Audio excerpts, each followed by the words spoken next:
I am Gregory Shaw, 71 years old, and for the last 6 months, I've been pretending I don't know my family is trying to destroy me. Last night, I hosted a party to celebrate selling my company for $47 million. Just before the toast, my daughter-in-law Sabrina leaned over the table thinking no one was watching and dropped a small pill into my champagne. She smiled at me a killer's smile. I just smiled back. What she didn't know was that I'd been waiting, and that the glass she spiked wasn't the one I was going to drink. Before I tell you what happened when her own father drank that glass, I'd love to know where you're watching from tonight. Let me know in the comments. And please hit like and subscribe if you believe that underestimating your elders is a very, very dangerous game. The ballroom was suffocating. Not from the heat, the air conditioning was running perfectly, but from the sheer weight of expectation. 400 people, the entire spectrum of my 40-year career, were looking at me. Bankers, engineers, old rivals, and young talent. I'd mentored all packed into this ridiculously expensive room at the Four Seasons. I am Gregory Shaw, 71 years old, and I hate parties, but this one was necessary. I tapped the microphone. The light feedback squeal silenced the room. Friends, I started, my voice steady. Colleagues, thank you for coming. I looked over at the family table. My son Leo, looking pale and thin, in a suit that cost more than my first car, was nervously shredding a cocktail napkin. He wouldn't meet my eyes. He hadn't really met my eyes in 3 years, not since he married Sabrina. And then there was Sabrina, my daughter-in-law. She was beaming a radiant portrait of the supportive wife. Her smile was perfect, practiced, and utterly cold. It was the smile of a predator that had just cornered its prey. She raised her glass to me, a silent, "Congratulations," but her eyes were saying something else entirely. They were saying, "Finally." "I know the rumors have been flying," I continued, "so let me make it official. As of last Friday, Shaw Technologies, the company I started in my garage with a soldering iron and a dream, has been sold for $47 million. The room exploded. It wasn't just applause. It was a roar. People were on their feet. Flashes from financial reporters' cameras went off like small bombs. 47 million. The number hung in the air, heavy and sweet. I stepped down from the small stage, navigating the sea of hands. "Greg, you genius.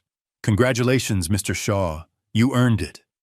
I saw a waiter in a sharp tuxedo maneuvering a silver tray of champagne toward the family table. This was it. I politely turned my back to my family, pretending to be engrossed in a handshake with an old competitor. "Frankly, Greg, I never thought you'd sell," he was saying. "All good things must come to an end, Robert," I replied, but I wasn't watching him. I was watching Sabrina. In the reflection of a large abstract oil painting on the far wall, I saw her movements. The waiter placed the glasses. She waited until he turned, then thinking she was completely obscured by the floral centerpiece, her hand darted from her glittering clutch purse. Quick as a snake, she dropped a small white pill into the glass designated for me. I watched the pill dissolve instantly, leaving no trace. She was good. Practiced. It made me wonder how many other things she had practiced. I didn't feel anger. I didn't feel fear. I felt validated. I was right. All the months of suspicion, all the small missing pieces, all the late-night encrypted phone calls my private investigator had recorded, it all led to this. I knew this was coming. In fact, I had counted on it. This entire $47 million party was a trap, and the bait was me. I turned back to the table, my face a mask of grandfatherly joy. Ah, champagne wonderful. Sabrina's father, Mitchell Conrad, was standing right there, his chest puffed out. He was a big man who always seemed to be taking up more space than he was entitled to. He was already talking loudly to a local city councilman, gesturing wildly. And of course, I was the one who advised Greg on the exit strategy. He was lying. The key to a deal this big isn't the tech, it's the timing. It's the vision. Mitchell hadn't advised me on anything except how to write him a check. The waiter was gone. The glasses were set. My glass with the dissolved poison sat waiting. Sabrina's eyes were fixed on me. "Gregory," I said, my voice suddenly raspy. I coughed a deep, rattling hack that sounded genuinely alarming. I leaned heavily on the table, my hand knocking into the stem of my glass and Mitchell's. "Oh, goodness," I sputtered. Everyone at the table turned to look at me, their faces etched with concern. "Dad, are you okay?" Leo asked, jumping up. Fine, I wheezed. And in that 2-second window of distraction, my hand, the hand that used to solder microchips, performed the single most important maneuver of my life. It was a simple, elegant switch. When I straightened up, the glass in front of me was clean. The poisoned glass was now sitting directly in front of Mitchell Conrad. "Just a tickle in my throat," I said, smiling weakly. "Well, let's get that toast moving," Sabrina announced, her voice a little too bright. She was impatient. She picked up her own glass. Her eyes bored into me. "Dad, raise your glass." Mitchell, annoyed that his story had been interrupted, snatched up the glass in front of him. The glass meant for me. I looked at Sabrina. I smiled. I raised my glass. "To family," I said. Mitchell Conrad loved the sound of his own voice. He grabbed the microphone from the event coordinator, who looked annoyed but was too polite to stop the father of the brides-in-law. Friends, Mitch boomed, tapping the mic. "If I could have your attention." The room slowly quieted. "Greg is a good friend," he lied again. "A brilliant man. We've had many discussions about the future of his company." I watched Sabrina. She wasn't watching her father. She was watching me. Her smile was tight, her knuckles white as she gripped her own glass. She was waiting for me to drink. "But the most important thing," Mitch continued, his voice dripping with condescension, "is knowing when to step aside. Greg and I agree it's time for the old generation, no offense, Greg, to step back." He laughed at his own joke. No one else did. "It's time for the new generation. A generation with real vision, real hunger. A generation like my daughter Sabrina and my son-in-law Leo, to take charge." And he was practically announcing their takeover of my new fortune. The arrogance was breathtaking. Leo looked like he wanted to slide under the table. He knew on some level how this looked, but he was too weak to stop it. "So I want to propose a toast," Mitch declared, "to the future and to new visions." He raised his glass high.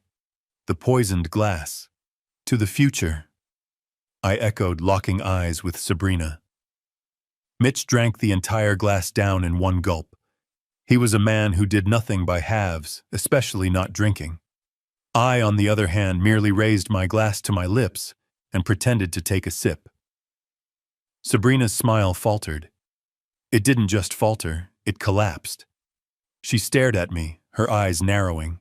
She saw my glass was still full. She saw I was fine. Her face went from confusion to frustration. She subtly gestured with her head, a sharp, angry flick. "Drink," the gesture said. "Drink it." I ignored her. I turned my attention back to Mitch, and I started counting. 1, 2, 3. Mitch was still basking in the glow of his own voice, telling a story about a golf game. So I said to him, "That's not a bogey, that's a character flaw, huh?" 4. He stopped. He blinked hard. The smile on his face froze, then melted into confusion. He put a hand to his temple as if suddenly dizzy. I feel... 5. His words slurred. "I feel... very warm." He looked down at his hand, confused, as if it didn't belong to him. He was a big man, and when he fell hard. He stumbled backward one step, his eyes rolling up into his head, and then pitched forward. He collapsed onto the dance floor, scattering a small table of champagne flutes, which shattered on the marble. He didn't just faint. He began to convulse. A small choking sound came from his throat. The room exploded into chaos. Annette, his wife, let out a scream that was animalistic. Mitchell! My God, Mitchell! People rushed forward. Call 911. Give him space. Is he breathing? But I wasn't watching the small crowd around Mitch. I was watching Sabrina. She didn't move. She didn't run to her father. She didn't scream for help. She stood perfectly still, her face a mask of pure, white-hot, unfiltered rage. Her plan, her perfect plan, had just literally collapsed on the floor. And then she turned. Her eyes found mine through the chaos. "You!" she shrieked. Her voice cut through the panic like a siren. Every person in that ballroom stopped and turned to look at her. "You did this!" she screamed, pointing a trembling finger at me. "That was your glass! You knew you swapped it!" The silence that followed was absolute. The fluorescent lights of the private hospital's emergency waiting room were humming a cold, sterile sound that drilled into my skull. It was 1 a.m. Annette was sobbing into a handkerchief, her heavy makeup streaked into a grotesque mask. Leo was rocking back and forth in his chair, muttering to himself, "Oh God, oh God, oh God." Sabrina was pacing. She looked like a caged tiger, her $10,000 wedding party dress now wrinkled, her hair falling out of its perfect updo. She kept glaring at me, her eyes filled with a murderous hatred. The door to the private triage area opened, and a doctor, a young man who looked exhausted, stepped out. "Family for Mitchell Conrad." We all stood up. Annette rushed him. "Is he? My husband. He's stable," the doctor said, his voice flat. "We pumped his stomach. We got to it in time." Annette sagged with relief. "However," the doctor continued, his tone shifting, "you need to know what we found. His blood work came back positive for a massive near-lethal dose of olanzapine. It's a powerful antipsychotic. This was not an accident." He looked at all of us, his gaze lingering.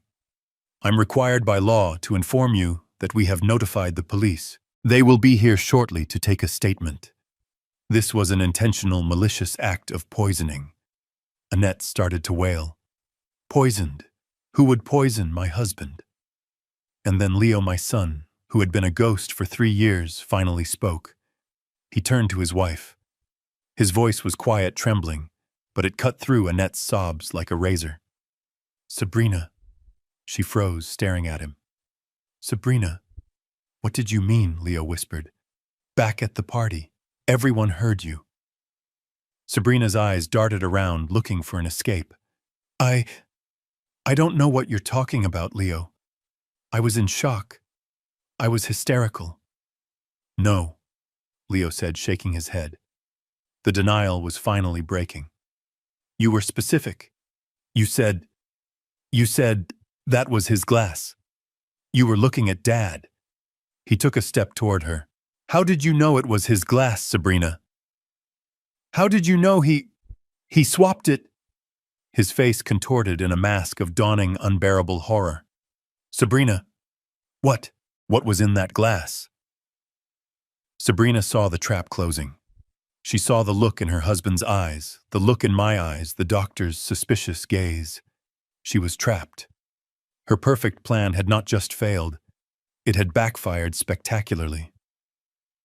I don't know," she stammered, her voice rising. I was confused. I just saw your father acting strangely by the table. He must have done it himself. He poisoned Mitch. Did it to frame me. It was a pathetic, desperate lie. It was too late. I watched my son. I saw the last brick of the wall he had built around himself crumble. He looked at his wife, this woman he had adored, this woman he had betrayed his own father for. And for the first time in 3 long years, I saw the son I thought I had lost. He wasn't looking at a wife. He was looking at a monster. The night was far from over. I sat there in that sterile hospital waiting room watching my son Leo stare at the floor. His face was a mask of hollow shock. He was seeing his wife for who she was, perhaps for the first time. But my mind wasn't in that room. It was 6 months ago when I finally admitted to myself that the son I raised was gone and that I had to start protecting myself from the man who had taken his place. My boy Leo. He wasn't always this weak. I remember him as a kid, his hands always dirty with grease and solder. He wasn't like me, a businessman. He was a creator. He got his master's in structural engineering from Carnegie Mellon. He loved the challenge. He loved building things that would outlast him. His first job, he was so proud. He worked on the new bridge downtown.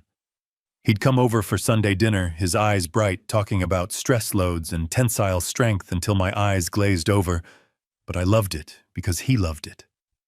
Then 3 years ago, he brought Sabrina home. She was polished. That's the only word for it.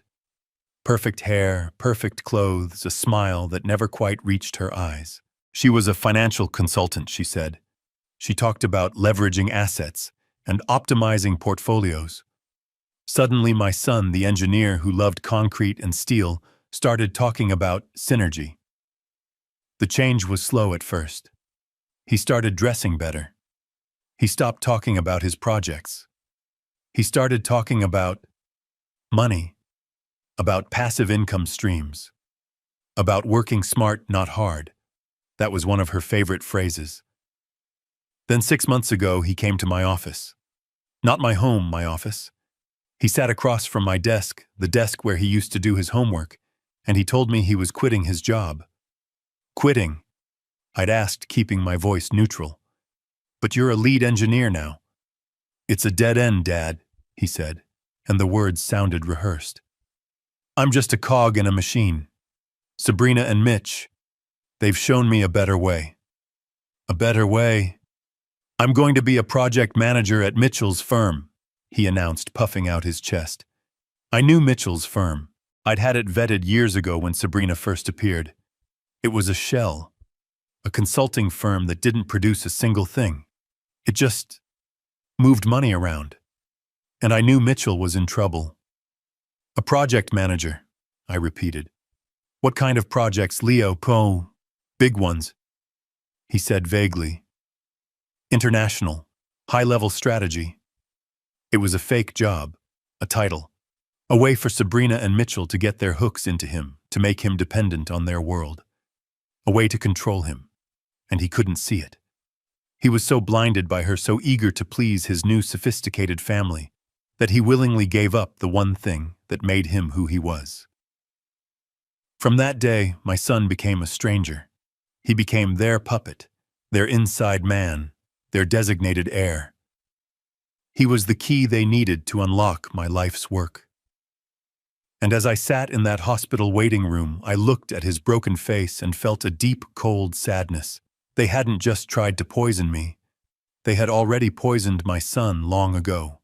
The moment Leo joined Mitchell's fake company, the pressure started. It wasn't just a change, it was a campaign. It began subtly over our strained Sunday dinners. Dad, you're working too hard, Sabrina would say, her voice dripping with manufactured concern. She'd place her perfectly manicured hand on Leo's. Leo worries about you constantly. Don't you, darling? Leo would just nod like the dutiful puppet he had become. She's right, Dad.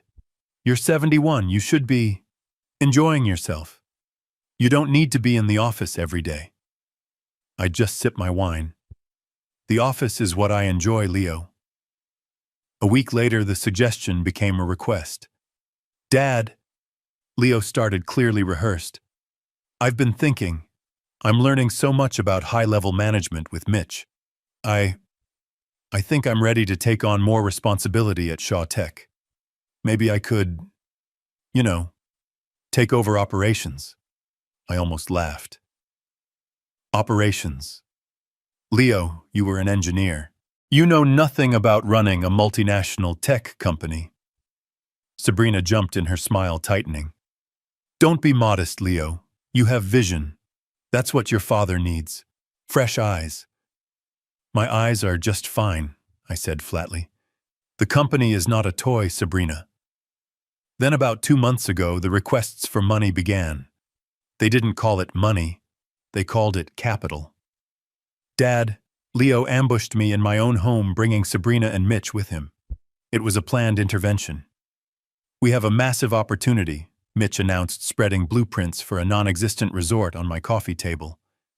"We just need a little bridge loan to get it started, a sign of good faith." "How much faith?" I asked, staring him down. $5 million, Sabrina said, as if she were asking for $5. "It's nothing for you, Greg, and we'll pay you back with interest, of course." "No," I said. The room went cold. Sabrina's face twitched. "No, what do you mean, no?" "I mean no. I'm not investing in this." I gestured to the fake blueprints. "My money stays where it is." Mitch's mask of civility slipped. "Now see here, Greg. This is a family matter. We are trying to build an empire for your son." "My son had a career, I said, "before you gave him a fake title and a fantasy. The answer is no." They left in a fury. The silence that followed lasted for a week. Then came the final, desperate push. It was Sabrina who called me. Leo was probably too ashamed. "Greg," she said, her voice like ice, "we've been very patient. We are trying to help you secure your legacy. But you're being stubborn. You're too attached. Get to the point, Sabrina. Sell the company," she said. I was silent. "Sell it," she repeated faster this time. "Liquidate. Take the cash. It's too much for one old man to manage. Think of the $47 million, Greg. Think of what we could all do with it. We could all finally relax. Leo could manage your retirement portfolio." That's when I knew. They weren't just greedy. They were desperate. And desperate people don't just ask. They take. "You know, Sabrina," I said, "that's a very interesting idea. Let me think about it." I hung up the phone. I knew then that my life was in danger. And I knew I had to set the trap. So I called my lawyers and told them, "Start the sale, now." No. I am not a naive old man. Did they really look at my gray hair at my 71 years and see a fool? Did they think that after 40 years of navigating the cutthroat world of technology, of building an empire from a garage, that I would be taken down by a greedy consultant and a shopaholic? I didn't build Shaw Tech by trusting smiling faces. The moment Leo, my son, quit his engineering job to take that fake project manager position at Mitchell's firm, I made a call. It wasn't to my lawyer, not yet. It was to Ben Carter. Ben has been my chief financial officer for 30 years. He's a man who trusts numbers, not people. He doesn't believe in synergy or vision. He believes in balance sheets, and he knew exactly who to call. The man Ben hired wasn't the kind of man you find in the phone book. His name was Jensen, ex-military intelligence. He specialized in corporate espionage and finding the rot underneath the foundation. I met him in a quiet diner in a part of town I rarely visit. I didn't have to say much. I slid a file across the table. "My son's new family, Mitchell Conrad, Sabrina Conrad. I want to know everything, their finances, their associates, their weaknesses." Jensen didn't take notes. He just listened. He drank his black coffee, nodded once, and left. That was 4 months ago. The first report landed on my desk 2 weeks later. It was a thin 10-page file, but every word was devastating. Mitchell Conrad. Conrad Global. It wasn't a company. It was a house of cards. Jensen's report showed a network of shell corporations, massive unpaid loans, and a list of very angry private investors. Mitchell wasn't just in trouble. He was on the verge of total collapse. He was running a classic Ponzi scheme, using new investor money to pay off the old ones, all while living a life of absurd luxury. He needed cash, and he needed it now. He didn't just want my money. He needed it to stay out of a federal prison. And then there was Sabrina. Jensen's file on her was colorful. My daughter-in-law wasn't just in debt. She was drowning in it. $200,000. Not a mortgage, not student loans. Pure high-interest credit card debt. American Express Black. Cartier. Neiman Marcus. She had leased a Maserati she couldn't afford. She had bought jewelry she couldn't pay for. She was living the life of a billionaire's heiress, all on the fumes of her father's failing empire. She was one missed payment away from her own world collapsing. They were desperate. That explained the pressure. That explained the $5 million bridge loan. That explained why they were pushing me to sell my company. But it didn't explain their plan. That came in Jensen's second report, just 1 week ago. It was a single photograph. It showed Sabrina sitting at a small table at an outdoor cafe. She was deep in conversation with a man. He looked respectable. Mid-60s, white hair, kind eyes, a doctor's face. His name was Arthur Finch. I ran the name myself through my own network. Arthur Finch wasn't just a doctor. He was an ex-doctor. His medical license had been permanently revoked 5 years earlier. The reason: gross negligence, falsifying medical records. But Jensen's report went deeper. Arthur Finch had a specialty. He had been paid handsomely by the families of several wealthy individuals to falsely diagnose them with early-onset dementia and Alzheimer's. He created fake brain scans, falsified cognitive tests, all to make it easier for the families to gain emergency power of attorney and seize their assets. When I saw that photograph, my blood ran cold. It all clicked into place. All the little comments. "Dad, are you feeling okay? You seem forgetful. Greg, you really should let Leo handle the stress. It's not good for your mind at your age. My friend's father, it was so sad. He just started losing it. They had to put him in a home for his own safety. They weren't just trying to persuade me. They were preparing to commit me.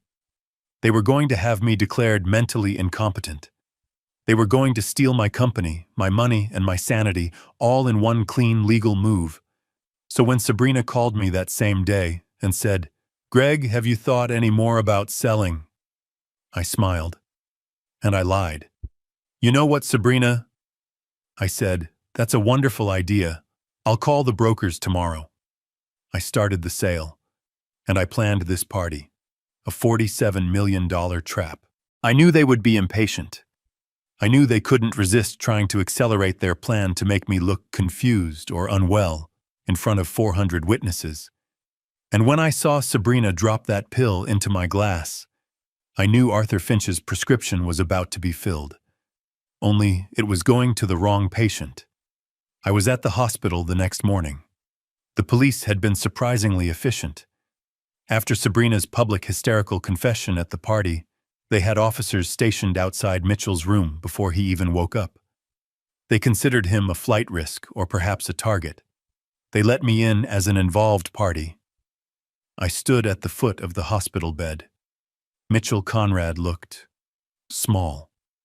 The arrogance was gone, washed away, replaced by the pale, clammy skin of a sick old man. He was hooked up to a heart monitor that beeped in a steady, annoying rhythm. An IV bag dripped saline into his arm. He was awake just barely. His eyes yellowed and watery fluttered open. They struggled to focus. "Greg," he mumbled. His voice was a dry, papery rasp. What happened? You were poisoned, Mitch," I said flatly. His eyes widened in genuine confusion, but before he could respond, the door to the room hissed open. A woman in her 50s walked in, not a nurse. She wore a crisp white coat over a steel gray suit. Her face was sharp, intelligent, and held an expression of profound impatience. Her badge read, "Dr. Alani, Chief of Toxicology." She was holding a file. "Mr. Shaw?" she asked, looking at me. "Yes, I'm Gregory Shaw. This is—" "I know who he is," she said, cutting me off. She looked at Mitchell with the cold, detached gaze of a scientist. "I'm Dr. Alani. The police asked me to personally consult on Mr. Conrad's case. And I have to say, What we found is clinically fascinating. Fascinating, I asked. He almost died. Oh no, she corrected me, instantly opening the file. He was never in danger of dying. That's what's so interesting. The dose he ingested was massive, yes. It was designed to incapacitate, to shock the system. But the drug itself, olanzapine. I shook my head. I've never heard of it. You wouldn't unless you were a psychiatrist, she said. It's a powerful antipsychotic. We use it to treat severe schizophrenia, bipolar disorder. In high doses, it's a heavy-duty chemical restraint. It sedates, confuses. But here's the thing. She pulled a printout from the file. Your daughter-in-law didn't just grab this from a family member's medicine cabinet. The pill she used was a custom compounded high-potency version, not commercially available.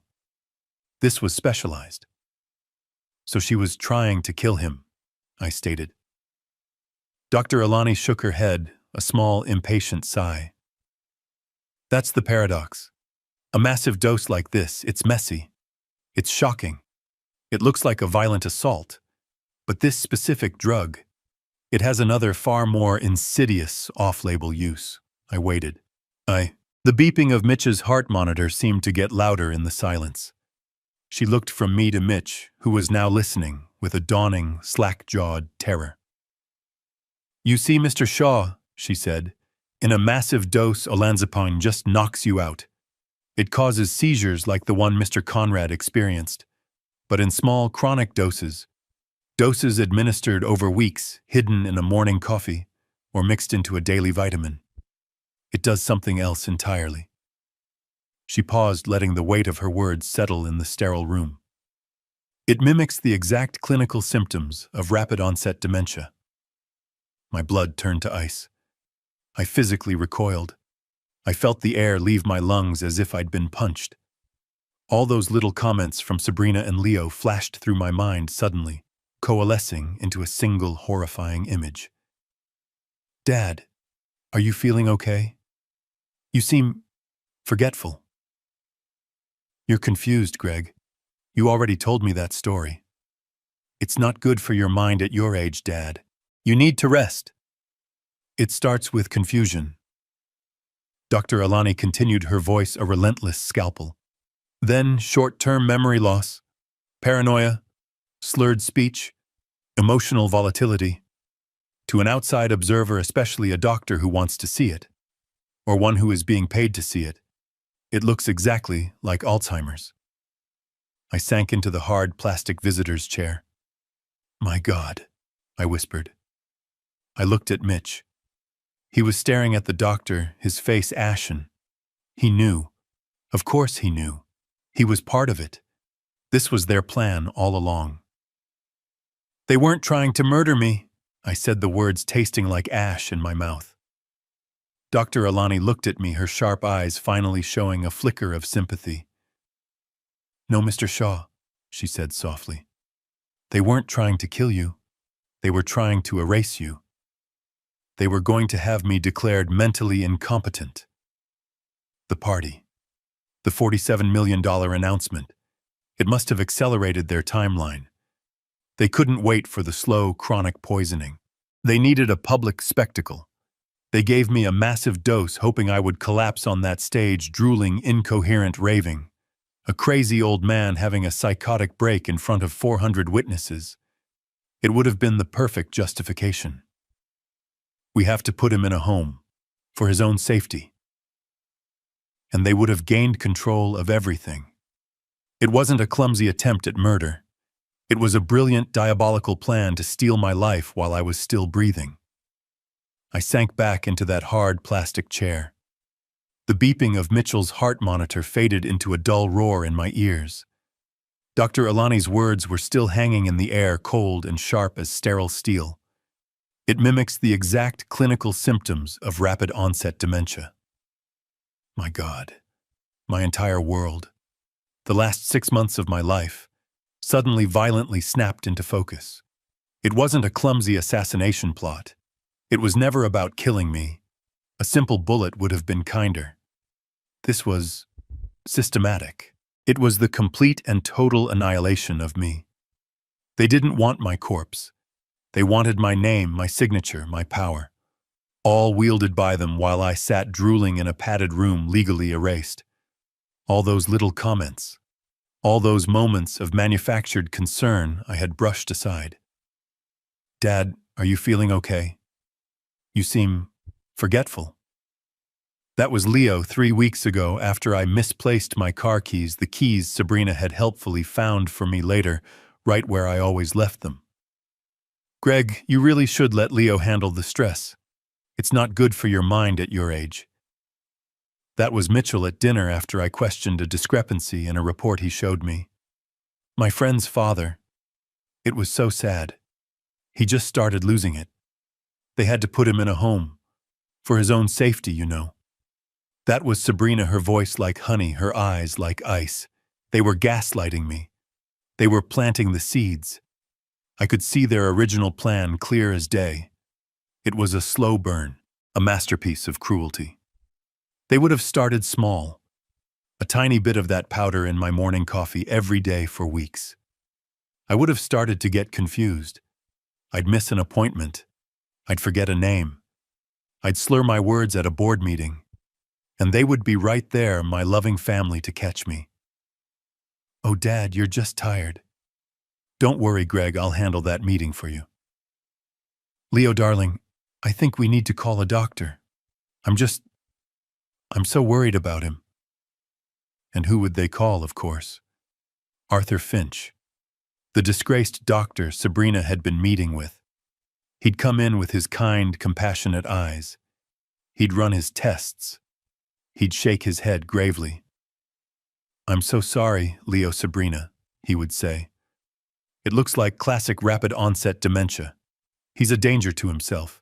He can't be trusted with his own affairs." Then they would stage the intervention. They would sit me down in my own living room, their faces masks of deep, sorrowful concern. They would tell me they loved me. They would tell me this was for my own good. They would have a judge friendly to their lawyers, sign the papers. Power of attorney. Guardianship. They would seize control of Shaw Tech. They would seize my bank accounts. They would liquidate everything. And they would put me in the most expensive, most secure, most isolated nursing home they could find for my own safety. And I would be gone. A ghost in my own life. The world would see Gregory Shaw, the tech visionary, reduced to a babbling, incompetent old man, while his loving family, reluctantly, managed his vast empire. It was perfect. It was patient. It was evil. But I ruined it. I ruined it by selling the company. I sold it too fast. I called the brokers. I set the price. I signed the deal in 72 hours. $47 million. Suddenly, their patient long-term plan was worthless. They didn't have weeks. The sale liquidated everything. It converted my assets, my company, into cold, hard cash. Cash that was sitting in my bank account under my control. They panicked. They needed a new plan.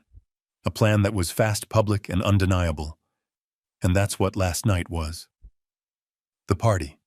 It wasn't a celebration for them. It was an opportunity. Their last desperate chance. They couldn't slowly build a case for my dementia anymore. They had to create the event. One massive dose. Not to kill me, but to make me have a complete psychotic breakdown in front of 400 of the city's most influential people. I could see it happening in my mind's eye. I would have stood on that stage my company sold, my fortune secured, and I would have started raving. I would have collapsed. I would have slurred my words, become violent, paranoid, incoherent. It would have been a tragedy. Poor Greg Shaw. The stress finally broke him. Sabrina and Leo would have rushed to my side, the perfect distraught children. The doctors. They warned us this might happen. He's been so confused lately. They would have had Arthur Finch on standby. He'd be the family friend in the audience who graciously stepped in to administer a sedative. They would have had an ambulance, not a hearse, waiting outside. By midnight, I would have been committed. By Monday morning, they would have been in court with a dozen witness statements from my own party, all confirming my public catastrophic mental collapse. They would have had guardianship by noon. It wasn't a clumsy attempt at murder. It was a brilliant last-minute pivot, and it almost worked. It would have worked if they hadn't underestimated the old man they were trying to erase. I left the hospital an hour later. I didn't stay to watch Mitch wake up. I didn't need to. I already had what I needed. I was in my study, a room they hadn't bothered to enter in years, surrounded by old books and schematics. I was staring at the wall, seeing the pieces of their plan click into place. The dementia, the public spectacle, the disgraced doctor. When my phone buzzed on the desk, it was Leo. I let it ring 3 times, then picked up. "Hello, Leo." "Dad." His voice wasn't just panicked. It was hysterical. It was the shriek of a man whose entire world was not just collapsing, but actively on fire. "Dad, you have to come home right now."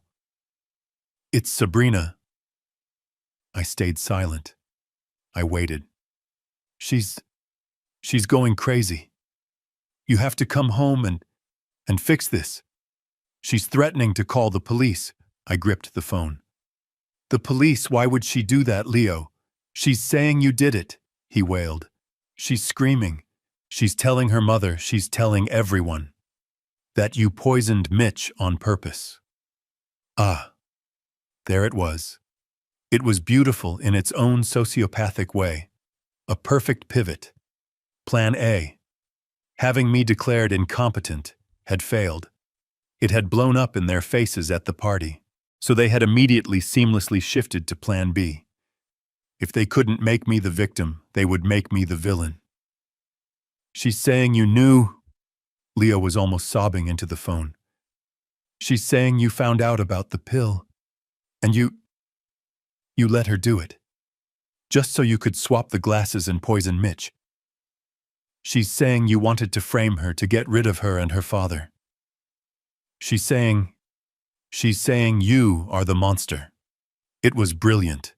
They would use her own public hysterical confession. That was your glass. You swapped it as the foundation of their new lie. It wasn't a confession. It was an accusation. They would paint me as a cold, calculating puppet master, a 71-year-old man who would sacrifice his son's father-in-law just to get rid of a daughter-in-law he didn't like. They would destroy my reputation, tie me up in legal battles, and drain my accounts fighting a criminal charge. It was just another way to win. "She's out of control, Dad," Leo pleaded. "You have to talk to her. You're the only one who can calm her down." The bait was set. They needed me to come back to the house, their territory. And then Leo said the words that confirmed everything. She called someone, a professional. She said you need help, that you're having delusions. She invited a doctor, a specialist, to the house, to talk to you. He's on his way. Please, Dad, just come home and talk to him. Please. A doctor, of course. Arthur Finch, the disgraced specialist in dementia. The trap was set. They were pushing the original plan, but with a new vicious twist. They were going to have me declared incompetent and a criminal all at once. "All right, Leo," I said, my voice trembling just the right amount.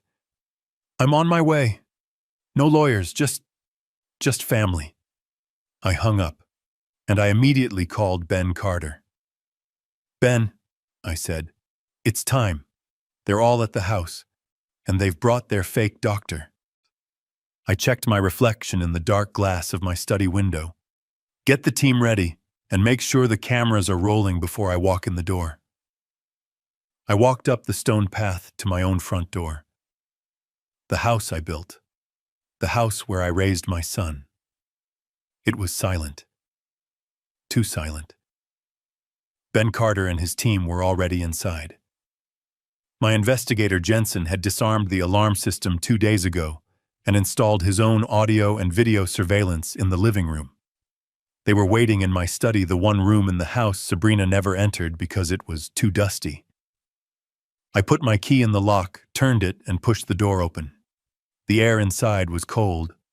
I walked into the living room, and there they were, a tribunal.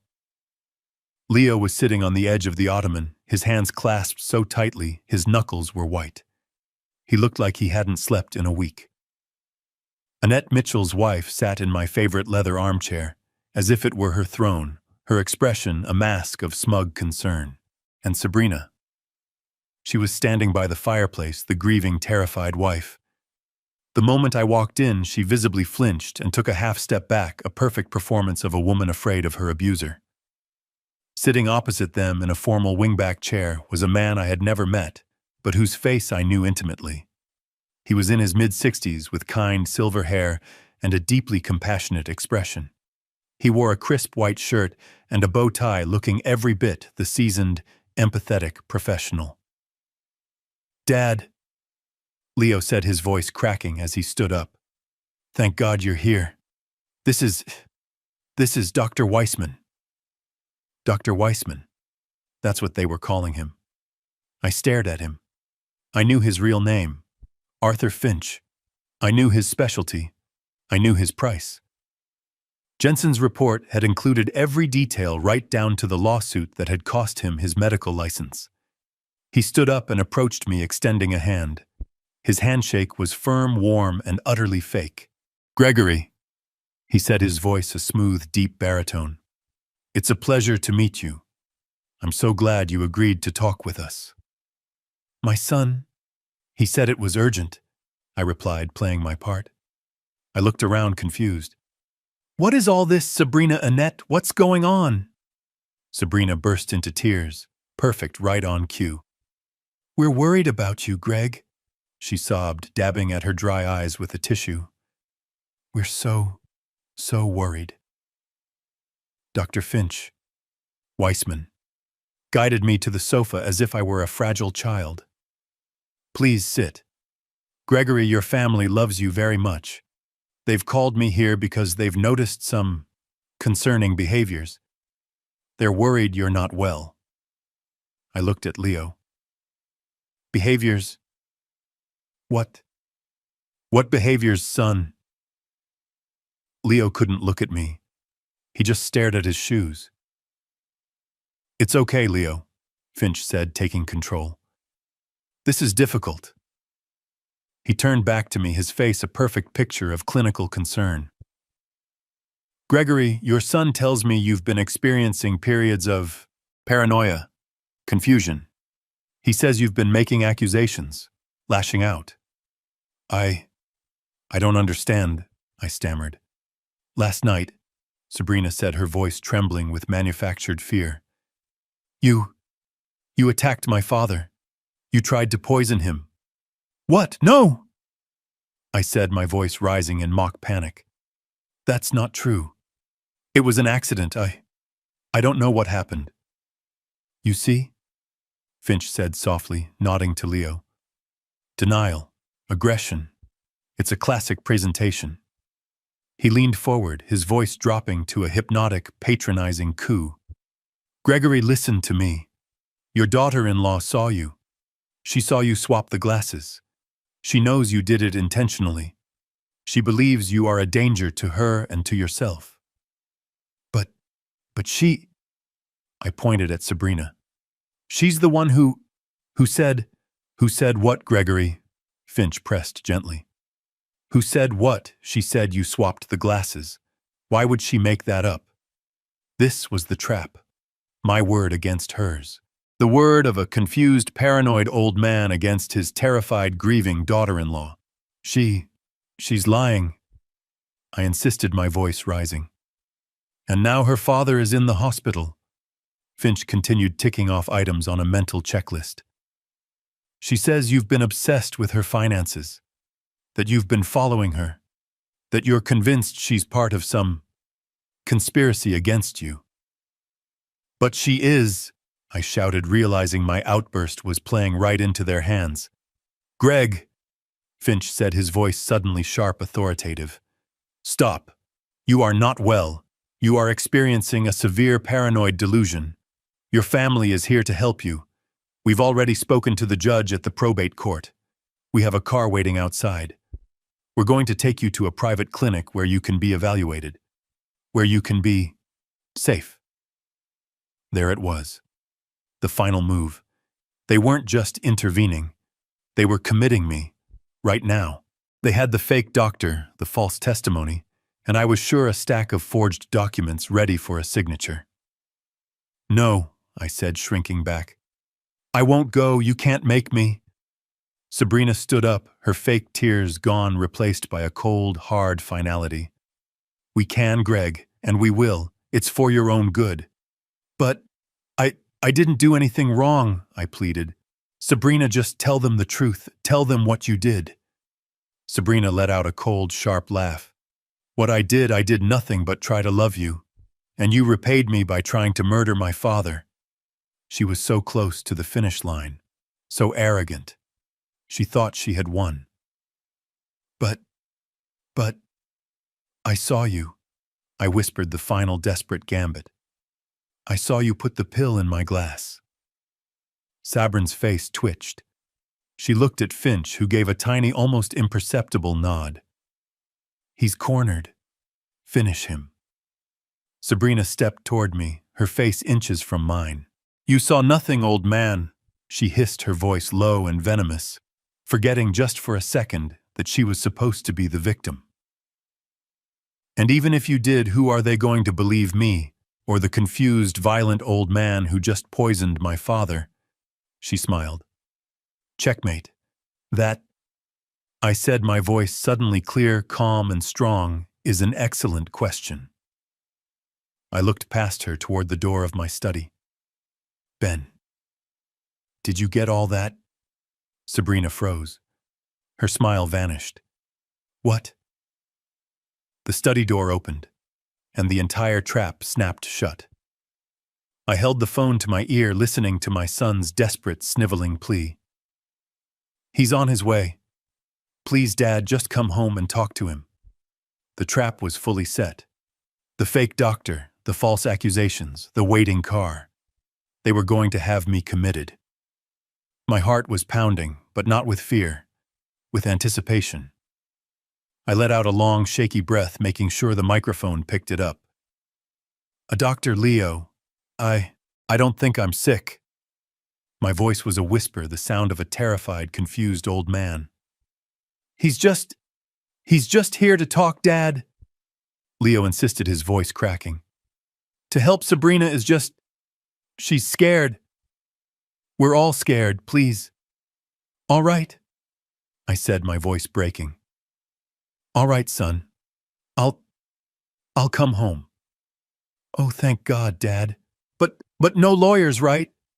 I pleaded, feeding him the line I knew he wanted. I don't want any trouble. Just family. You promise? Yes, yes. Leo said, the relief in his voice palpable. No lawyers, just family. Just come home. Please, we'll fix this. I'm on my way, I whispered, and I hung up. The silence in my study was absolute. I put the phone down on the antique mahogany desk. The tremor in my voice, the fear, the confusion, it all vanished. My hand was perfectly steady. My breathing was slow and even. The mask of the senile old man dropped to the floor. The man who picked up the phone for the second call was not the man who had just spoken to Leo. I dialed Ben Carter's private number. He picked up on the first ring. Greg, Ben, I said. My voice cold, clear, and sharp as a scalpel. It's time. There was no surprise in Ben's voice. We had prepared for this. They're moving on you. Leo just called. The intervention is set. They have their fake doctor waiting for me at the house right now. The plan is to have me committed tonight. My team is 5 minutes out, Ben said. Jensen is already monitoring the live feed from the study. He'll have eyes on you the second you walk in. Good, I said. This is what we wanted. They're all in one place, but this has moved beyond a simple fraud accusation, Ben. They tried to poison Mitch. They are going to accuse me of it. They are playing for keeps. So are we, Ben replied. What do you need? Not just your security team, I said, standing up and straightening my jacket. Call your contact at the precinct. I want uniformed officers. I want them parked one street over, ready to move on my signal. I want this official, Ben. I want this clean. Understood. We'll have 2 patrol cars and my 2 plainclothes security guys. Excellent, I said. I'm walking in alone. I want them to feel completely in control. I want them to make their move. I want them to say everything on camera. Greg, it's risky, Ben warned. It's not risky, I said, walking towards the door. It's a performance, and they have no idea I've been reading their script for months. Tell your team to wait for my signal. What's the signal? Ben asked. I paused my hand on the doorknob. You'll know it when you hear it, Ben. I'm going in. I put my key in the lock. The click of the tumbler turning was unnaturally loud in the silence. I pushed the door open. The air in my own home was cold, stale. They had been waiting. I walked into the living room and my steps faltered. This wasn't a family gathering. It was a tribunal. Leo, my son, was perched on the edge of the ottoman, his hands clasped so tightly his knuckles were bone white. He was staring at the carpet, refusing to look at me. Annette Mitchell's wife was sitting in my leather armchair, the one my late wife had bought me. She had claimed the seat of power, her face a mask of smug, sorrowful concern. Sabrina was standing by the fireplace, dressed in a soft cashmere sweater, the picture of a fragile victim. The moment I entered, she physically flinched, taking a small, practiced step backward, as if afraid I might strike her. And sitting directly across from the doorway in the formal wingback chair was a man I had never seen in person, but whose face I knew intimately. He was in his mid-60s, with a kind, handsome face, silver hair brushed perfectly to the side, and a deeply compassionate expression. He wore a tweed jacket, a crisp white shirt, and a bow tie. He looked like every fantasy of the perfect, caring psychiatrist. I knew his name was Arthur Finch. I knew his license had been revoked. I knew he specialized in fabricating dementia diagnoses for cash. Dad, Leo said, his voice cracking. He jumped up from the ottoman. Thank God you're here. We were so worried. He wouldn't meet my eyes. This is Dr. Weissman. Weissman. A new name. Of course. Arthur Finch stood up. He approached me slowly, as one would approach a frightened animal. He extended a warm, firm hand. Gregory, he said, his voice a smooth, deep baritone, the kind of voice designed to inspire absolute trust. It's a pleasure to finally meet you. I'm so glad you agreed to talk with us. He was already setting the frame. That I was the patient. That I had agreed to this. I let my hand tremble in his. I don't understand, I stammered, playing my part. I looked around at the grim faces. Leo, what is all this? Sabrina, Annette, what's going on? On cue. Sabrina burst into tears. It was a flawless performance. Not loud, just a choked, desperate sobbing into a tissue she already had prepared. We're worried about you, Greg, she cried. We're so worried. Annette nodded grimly, dabbing at her own perfectly dry eyes. Dr. Finch guided me to the sofa. His hand on my elbow was patronizing, proprietary. Please sit, Gregory. Your family loves you very much. They are here because they love you. I sat. The trap was set. They've called me here, Finch continued, sitting across from me, because they've noticed some concerning behaviors. They're worried you're not well, Gregory. I looked at Leo. Behaviors? What? What behaviors, son? Leo just shook his head, looking down at his shoes, the picture of a heartbroken son. Sabrina spoke, her voice thick with fake tears. Last night, she whispered. At the party. You tried to poison my father. I recoiled, my face a mask of shock. What? No, that's not true. I would never. It was an accident. I don't know what happened, I swear. My voice was pitched high, frantic, defensive. Finch nodded slowly, gravely, looking at Leo and Annette. You see, denial, aggression. It's a classic presentation. It's not your fault, Gregory. It's the illness. Illness, I stammered. I'm not ill. Finch leaned forward, his voice dropping to a hypnotic, patronizing coo. Gregory, listen to me. Your daughter-in-law saw you. She saw you swap the glasses. She knows you did it intentionally. She believes you are a danger to her, a danger to her father, a danger to yourself. But she's the one. I pointed a trembling finger at Sabrina. I saw her. She's the one who what, Gregory? Finch pressed his voice sharp like a surgeon. Who did what, Sabrina? Why would she poison her own father? Do you hear how that sounds? It sounds paranoid. He had me. My word against hers. The word of a confused, grieving old man against the terrified daughter. And now, Finch continued, his tone shifting, her father is in the hospital. Sabrina tells me you've been obsessed with her finances, that you've been making accusations convinced she's part of some conspiracy against you. But she is, I shouted. I knew the outburst was exactly what he wanted. I knew I was playing my part perfectly. Greg, Finch said, his voice suddenly firm, authoritative. Stop. You are not well. You are experiencing a severe paranoid delusion. This is beyond our help here. He looked at Leo. Son, it's as we discussed. He's a danger. It's time. Leo looked up, his face pale as death. Finch turned back to me. Gregory, your family is here to help you. We've already spoken to the probate court. We have a car waiting outside. We're going to take you to a private clinic. A quiet place. Westview Hills. Where you can be evaluated. Where you can be safe. There it was. The final move. The intervention was a commitment. They weren't asking. They were telling. They had the fake doctor, the false testimony, and I was sure a stack of forged documents ready for a judge. No, I said, shrinking back into the sofa, playing the cornered animal. I'm not going anywhere. You can't make me. This is my house. Sabrina stood up.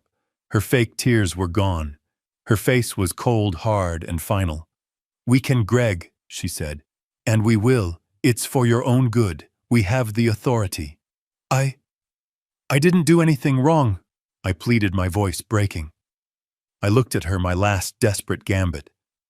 Sabrina, just tell them the truth. Please tell them what you did. Sabrina's face twitched. She looked at Finch. The doctor gave a tiny, almost imperceptible nod. He's cornered. Finish him. Sabrina stepped toward me. She kneeled as if comforting me, but her face was inches from mine. Her eyes were devoid of all warmth. You saw nothing, old man, she hissed, her voice a low, venomous whisper, forgetting just for a second that she was supposed to be the victim. And even if you did, who are they going to believe, me? Or the confused, violent old man who just poisoned my father? She smiled. Checkmate. She thought she had won. That, I said, my voice suddenly clear, calm, and strong, is an excellent question. I looked past her toward the open door of my study. Ben, did you get all that? Arthur Finch, Dr. Weissman, took charge of the room. He was a master of his craft, all smooth edges and compassionate steel. Gregory, he began, his voice a deep, soothing baritone. Thank you for coming. I know this is difficult. Your son Leo called me. He's deeply worried about you. He gestured to Leo. Leo looked up, his eyes bloodshot, and then looked away as if the very act of seeing me caused him pain. A perfect filial performance. I felt a cold, sharp anger, but I buried it. I needed to be the man they wanted me to be. I needed to be confused. Worried, I said, my voice trembling just enough. Worried about what I don't understand. Leo, what is this? Finch didn't let him answer. He held up a calming hand. It's all right, Gregory. We're here to talk.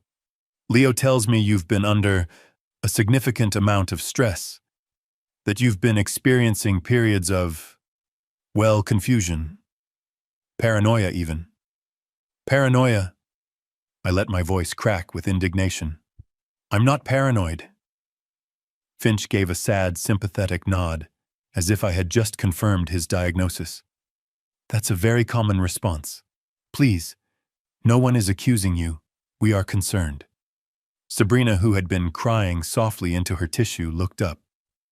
He thinks I'm trying to hurt him, doctor. She whispered, her voice breaking beautifully. He thinks I'm trying to steal from him. He's been accusing me of... She couldn't finish, dissolving back into sobs. It's okay, Sabrina, Finch said, patting her shoulder. He turned back to me. You see, Gregory, this is what we mean. You've been fixating on your daughter-in-law, a persecutory delusion. It's a classic presentation. The patient often latches onto the person closest to them, the one they see as a caregiver. Caregiver. The word was so grotesque, so deeply false, it almost made me laugh. This woman who had just tried to chemically induce dementia in me was being painted as my selfless nurse. But she's lying, I stammered. I'm not, and then, Finch continued, his voice growing more somber. There was last night, the party. He paused, letting the silence in the room build. Sabrina is, well, frankly, she's terrified for her safety, Gregory. She believes you intentionally and with premeditation tried to harm her father. My heart was pounding a steady, cold rhythm. Here it was. Plan B, the new narrative. She says, Finch continued, looking down at a completely blank legal pad on his lap, as if consulting notes, that you have become obsessed with her and her father, that you've made veiled threats, and that last night in a fit of paranoid rage you swapped your champagne glass with Mr. Conrad's. No, I shouted, standing up. That's not what happened. She put something in my glass. I saw her. Finch stood up with me, his movements slow, non-threatening. Gregory, please, sit down. His voice was firm now, the doctor taking charge. Aggression, lashing out, blame shifting. These are all part of the syndrome. You are not well. We are not here to accuse you. We are here to help you. Syndrome. A lovely non-specific word, vague enough to be meaningless, clinical enough to be terrifying. He's been like this for months. Annette, the mother-in-law, chimed in, her voice sharp. Asking strange questions, obsessing over our family's finances. It's not normal. The obsession with finances, Finch repeated, nodding. The forgetfulness, he asked, looking at Leo. Leo just nodded, misery radiating from him. My keys, I thought. The keys Sabrina had found for me in the refrigerator. A plant. The isolation from your family, Finch pressed. My avoidance of their toxic Sunday dinners. And now, this, Finch said, gesturing around the room. This terrible event with Mr. Conrad. Gregory, Sabrina is afraid you'll try to harm her next. She believes you came here today to silence her. That is why she asked me to be here. For her protection. He had done it. In less than 5 minutes, he had painted a perfect, undeniable portrait of me as a violent, paranoid, and rapidly declining old man. He had twisted every rational act of self-defense I had taken over the past months into a symptom of my illness. He had built the cage. Now he just had to get me to walk into it. This is a nightmare, I whispered, sinking back onto the sofa. I put my head in my hands, the picture of a defeated man. It's a performance, I told myself.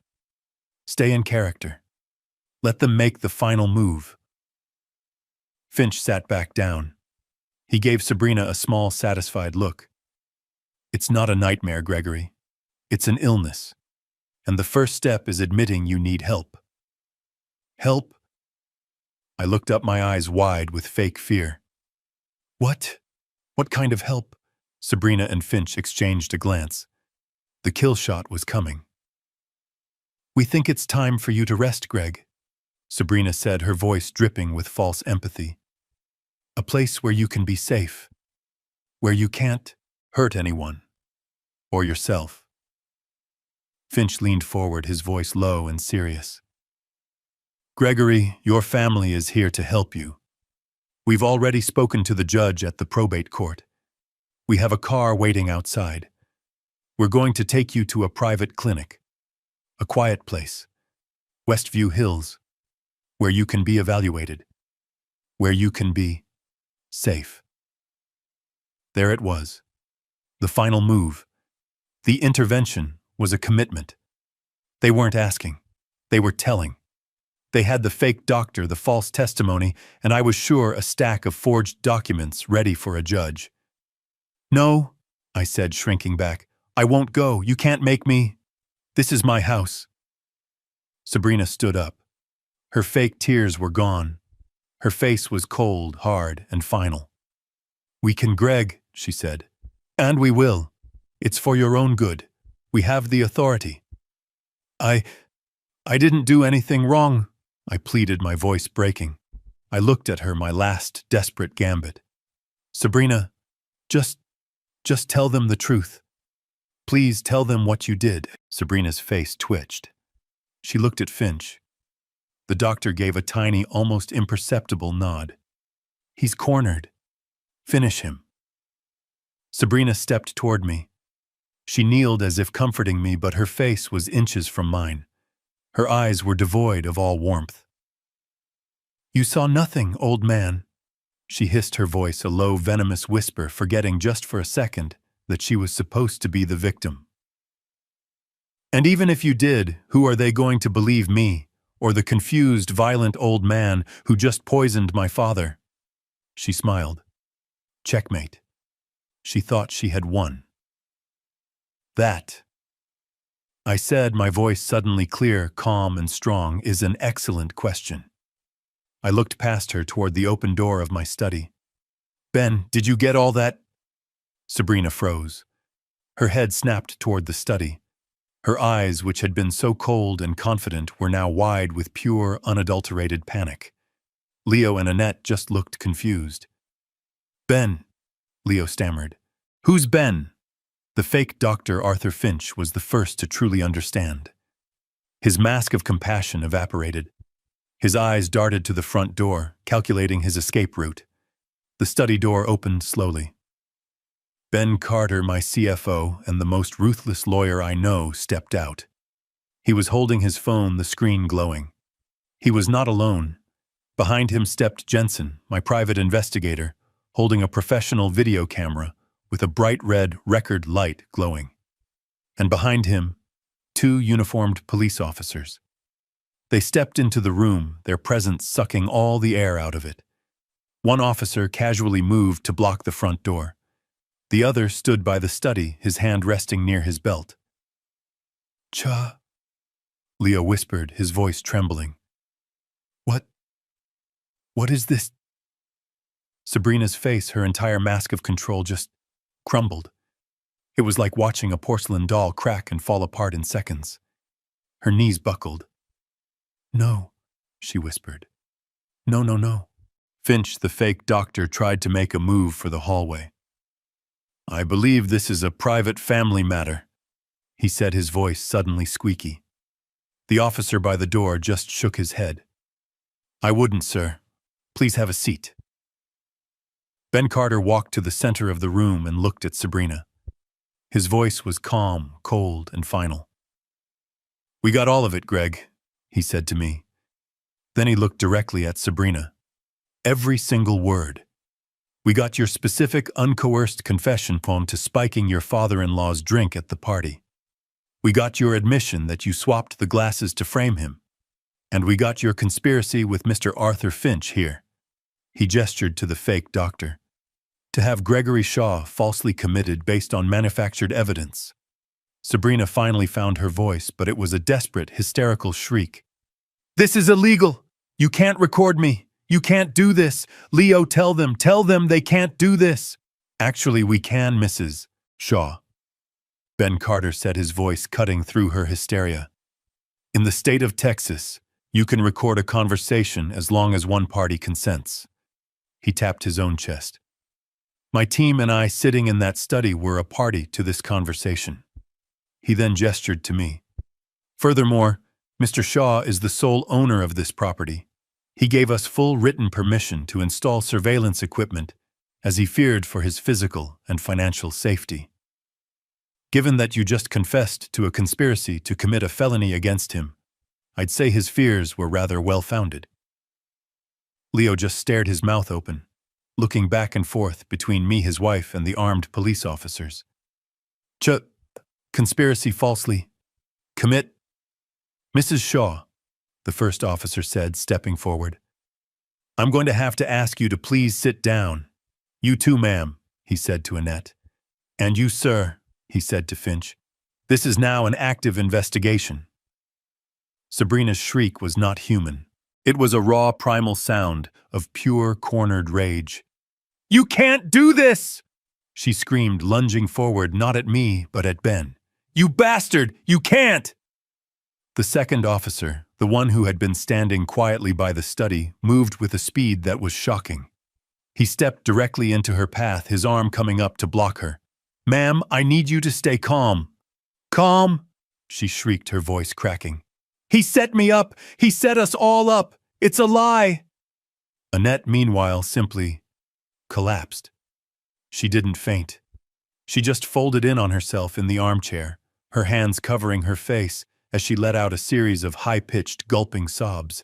No! No, this isn't happening! Mitchell! Oh God, Mitchell! The fake Dr. Arthur Finch was the only one who hadn't made a sound. He had been assessing the situation, his eyes darting from the officers to the locked front door. He was a professional, and his first instinct wasn't to fight. It was to flee. While all eyes were on Sabrina, Finch made his move. He bolted for the hallway, heading for the kitchen's back door. He didn't make it 2 steps. Police, don't move! The officer at the front door commanded, his hand already on his weapon. Finch froze instantly, his hands shooting up in the air. I'm just a consultant. He stammered, his professional calm completely gone. I was called here under false pretenses. I don't know these people. I'm sure, Ben Carter said dryly. Tell it to the detectives. This is a trap! Sabrina screamed again. She spun around, her eyes landing on Leo. He was still standing by the sofa, completely catatonic, his face the color of ash. He was staring at the video camera, which Jensen was still holding steadily, its red light an unblinking eye. Leo! Sabrina shrieked, grabbing his arm, her nails digging in. Do something, he's lying, he's trying to destroy Roy. Father is a monster, tell them. Leo didn't respond. He didn't even blink. He just stared at the camera, as if he was watching the last 3 years of his life play back in his mind. Leo, look at me, she shook him violently. Say something. You're my husband. You're supposed to protect me. When he remained silent, her rage finally turned on him. You! She spat, slapping his arm. You're useless. You've always been useless. A weak, pathetic child. That's enough, the officer said, stepping forward and taking Sabrina firmly by the arm. Ma'am, you're going to come with us. Get your hands off me, she thrashed, but the officer's grip was like steel. You're making a mistake, Annette wailed from the chair. You don't know who we are, my husband will... He will end you. Your husband, ma'am, Ben Carter said, checking his phone, is currently being read his Miranda rights in the ICU of St. Jude's Hospital. It seems the SEC and the FBI decided to coordinate their efforts tonight. That was the final blow. Annette's wail cut off into a strangled gasp. Sabrina stopped fighting. She just stopped. She looked at me, her eyes no longer filled with rage, but with a cold, terrifying emptiness. The con was over. The game was lost. And in that moment, all that was left was the truth. A trap. Ben Carter repeated, his voice cutting through the room with the sharp, clean sound of breaking glass. Mrs. Shaw, you give us far too much credit. We didn't need to trap you. He stepped forward, placing a thick 4-inch binder on my mahogany coffee table. The sound it made was a heavy final thud. You, your mother, and Mr. Finch. You're just the small, messy local part of this, Ben said. We were after something much, much bigger.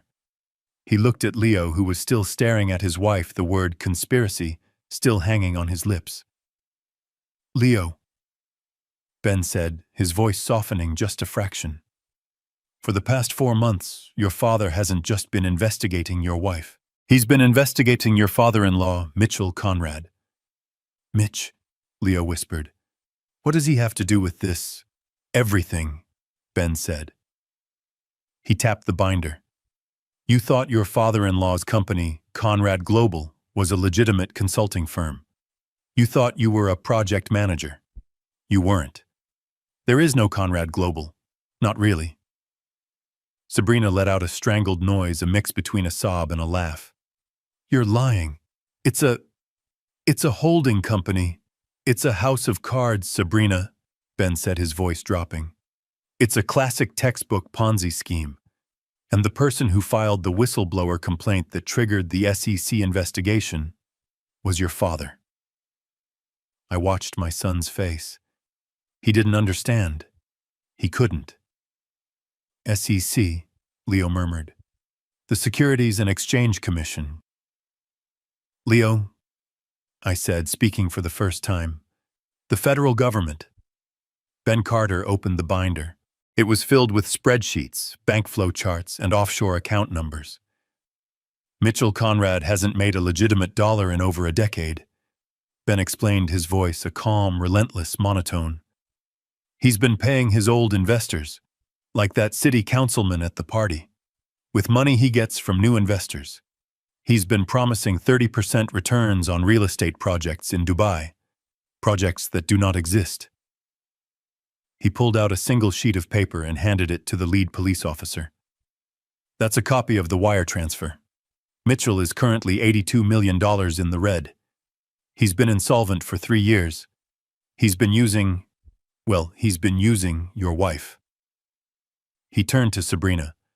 You weren't just the vice president of finance, were you, Mrs. Shaw? You were the money launderer. Your signature is on every one of these offshore transfers. You've been helping your father falsify quarterly reports, create fake profit statements, and lie to federal investigators for years. No, Sabrina screamed. That's business.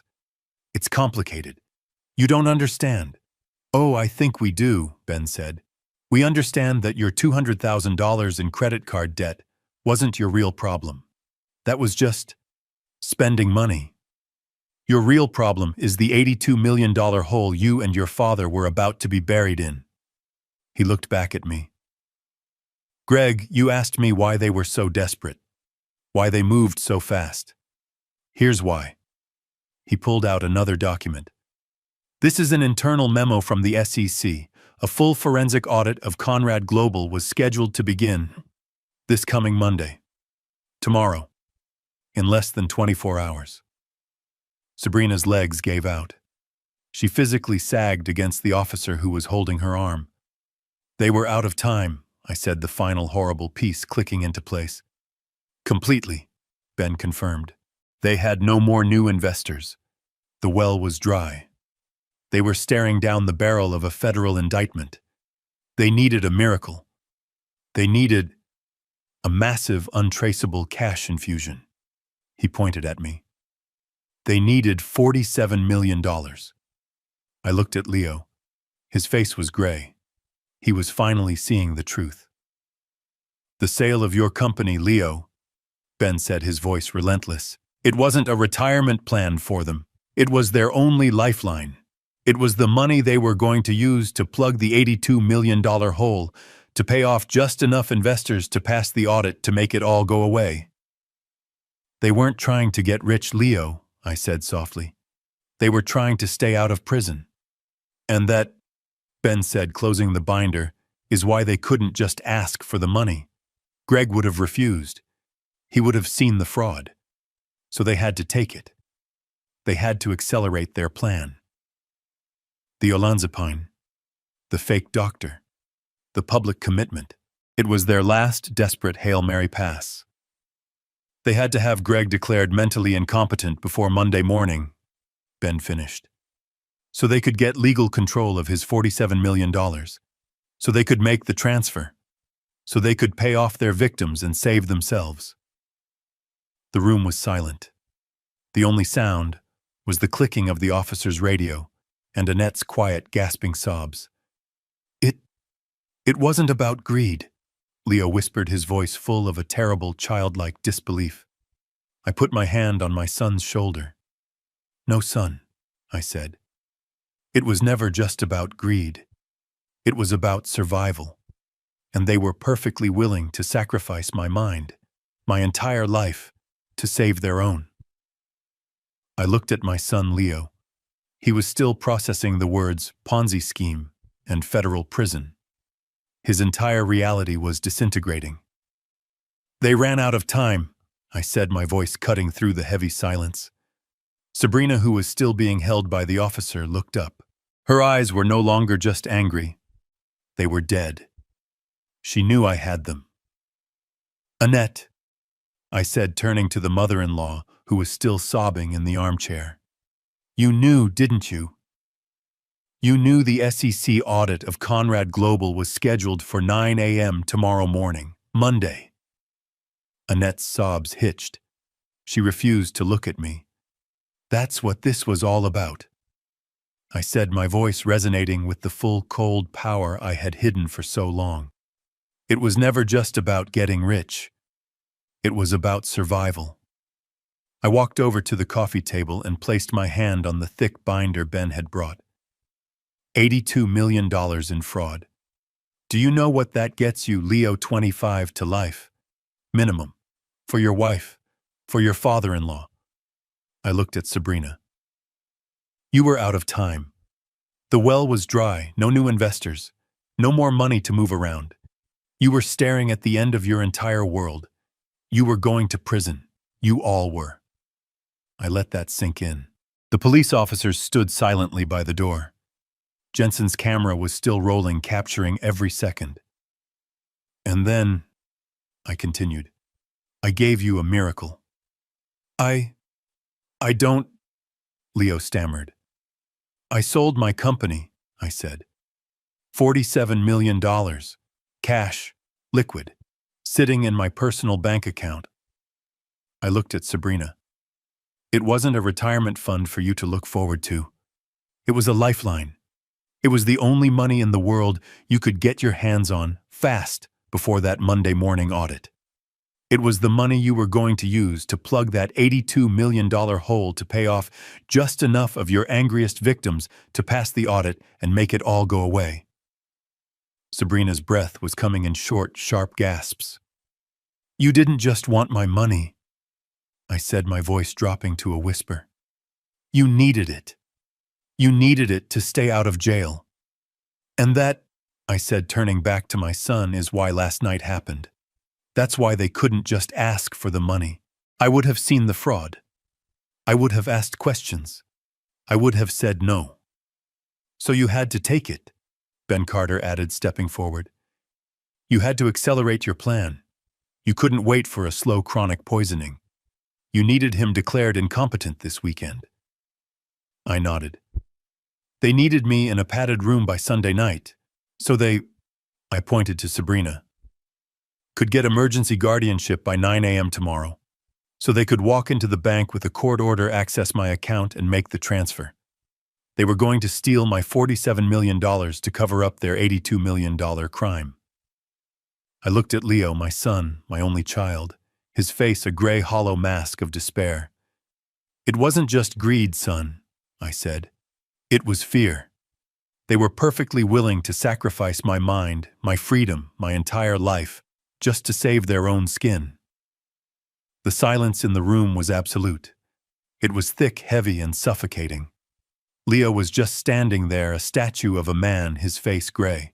Annette was sobbing into her hands. The fake Dr. Finch was staring at the floor, defeated. And then, a sound. It started as a small, sharp giggle. It was Sabrina. She was still standing in the officer's grip, but her head was tilted back and she was laughing. The giggle grew, swelling into a loud, hysterical, unhinged cackle that echoed off the high ceilings of my living room. It was a terrible, broken sound. "Oh, Greg," she gasped, wiping a tear from her eye, though this was not a tear of sadness. "Oh, you are something." She looked at me, her eyes wide and glittering with a terrifying, wild energy. The con was over, and the madness was all that was left. "You won!" she shrieked, the laugh bubbling up again. "Congratulations, you did it. You get to keep all your precious money." She looked around the room, at the cops, at Ben, at my investigator. "Look at him, the big smart man, Gregory Shaw. He beat us. He won the game." I just stood there. I didn't say a word. I just watched her. "But you know what you lost," she spat, her voice suddenly dropping into a low, venomous growl. She took a step toward me, but the officer's grip tightened. "You lost him." She nodded her head toward Leo. "You have your $47 million, old man," she hissed. "But you just lost your only son. You just lost him. Forever." Leo flinched as if she had slapped him. "He will never forgive you for this." Sabrina continued, her voice rising with a new cruel strength. "He will never forgive you for what you did to me, for what you did to us. You destroyed his wife. You destroyed his family." She turned her wild eyes on Leo. "Tell him, Leo, go on, tell him how he's a monster. Tell him who you stand with. Tell him how he tore our entire life apart, just because he couldn't stand to see you happy." She was making her last desperate play. She was trying to force him to choose, to frame me as the villain who had destroyed his life, not the man who had just saved it from a lie. Leo just trembled, his mouth opening, but no sound coming out. He was a man caught between two worlds, both of them now in ruins. Sabrina smiled a bloody, triumphant look. "See, he hates you. You've won your money, Greg, and you will die a very rich, very lonely, old man." She thought that was her final move. She thought that was the knife she could leave in me. She had no idea I had one more piece of evidence to show. "I'm not so sure about that, Sabrina," I said, my voice quiet, but it cut through her laughter and silenced the room. She stared at me, her smile faltering, her eyes narrowing. "What did you say?" I didn't answer her. I just looked past her, past the police officers, to Ben Carter, who was still standing by my study door. I gave him a single, slow nod. Ben understood. He didn't say a word. He simply tapped the screen of the tablet he was holding. On the far wall of the living room, my 80-inch smart television, which had been dark, flickered to life. "What is this?" Sabrina snapped, her voice high with sudden, real alarm. "More of your senile old tricks, Greg, a home movie." "In a way," I said. The screen resolved into a high-definition image. It was a security feed. The location was instantly recognizable to everyone in the room, my study. The time and date stamp in the corner read, October 28th, 2025. 1 week ago. In the video, Sabrina was pacing back and forth in front of my desk, her back to the hidden camera. She was on her phone. Annette, her mother, let out a small gasp. "Sabrina." On the screen, Sabrina's voice was clear, crisp, and completely different from the one she had been using all night. This was her real voice. Cold, impatient.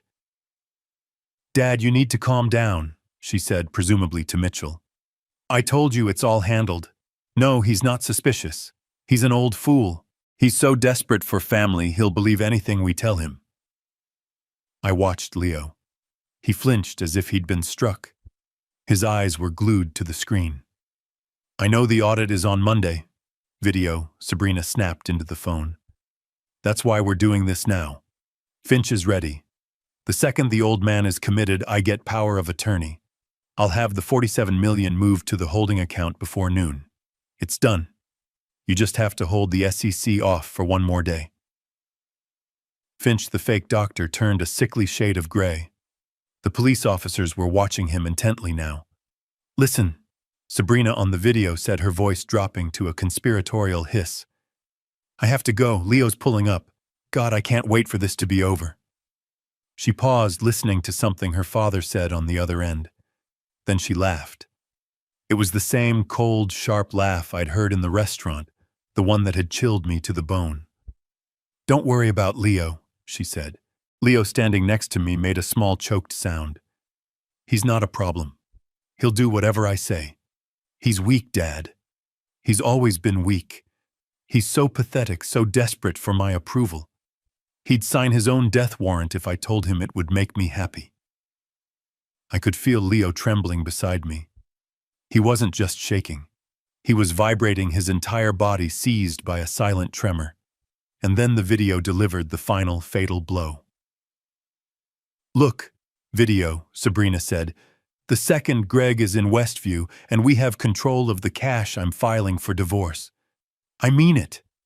I can't stand to have him touch me for one more second. Leo let out a sound. It was not a word. It was a sharp, punched-out gasp, as if all the air had been forced from his lungs. On the screen, Sabrina laughed again. I know, but he was useful. We'll give him a small cut, a few $100,000. Enough to keep him quiet and make him go away. And then it's just you and me, to the Caymans, just like we planned, the rest of our lives. She blew a kiss to the phone. Okay, I have to go be the loving wife. I'll see you tomorrow. She hung up. The video ended. The screen went black. For 10 full seconds, the only sound in the room was the quiet, horrified breathing of the police officers. Annette was staring at the black screen, her mouth wide open. Finch looked like he was going to be sick. And Sabrina was not looking at me. She was not looking at the police. She was staring at Leo. Her face was a mask of pure primal terror. The kind of terror you feel when the animal you've been tormenting finally turns and you realize you're the one trapped in the cage. Leo did not move. He just stood there, his body still vibrating. Then very slowly, he turned his head. He turned from the black television screen to look at his wife. His face was completely, terrifyingly blank. He had been emotionally hollowed out. The man she had just described, the weak, pathetic child, was gone. All that was left was the shell. He didn't scream. He didn't rage. He just looked at her, and in that moment Sabrina knew. She hadn't just lost the $47 million. She hadn't just lost her freedom. She had lost everything. The black screen of the television reflected the scene in the living room. It was a perfect silent mirror of the wreckage. Leo stood frozen, his eyes fixed on the blank screen, as if he could still see Sabrina's laughing face, still hear her call him weak, pathetic, useful. Sabrina was staring at him, her mouth slightly open, her breath coming in short, sharp gasps. The terror in her eyes was absolute. She had built her entire world on her ability to control him, and she was watching that control shatter in real time. Annette had her hands clamped over her mouth, her eyes wide with a different kind of horror. She had just been implicated in a federal crime. Arthur Finch, the fake doctor, simply sank back into the wingback chair and closed his eyes. He knew the game was over. The lead police officer stepped forward into the center of the room. The sound of his leather belt creaking was unnaturally loud. He looked at Ben Carter. Ben nodded. The officer turned to Sabrina.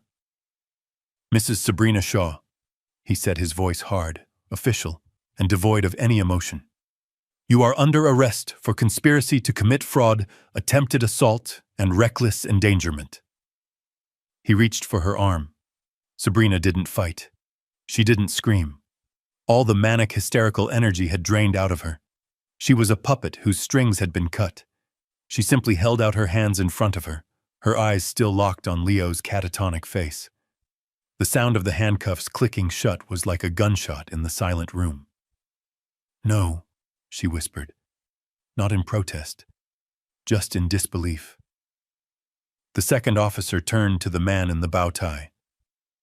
Arthur Finch, he said. You are under arrest for conspiracy practicing medicine without a license and aiding in an unlawful commitment.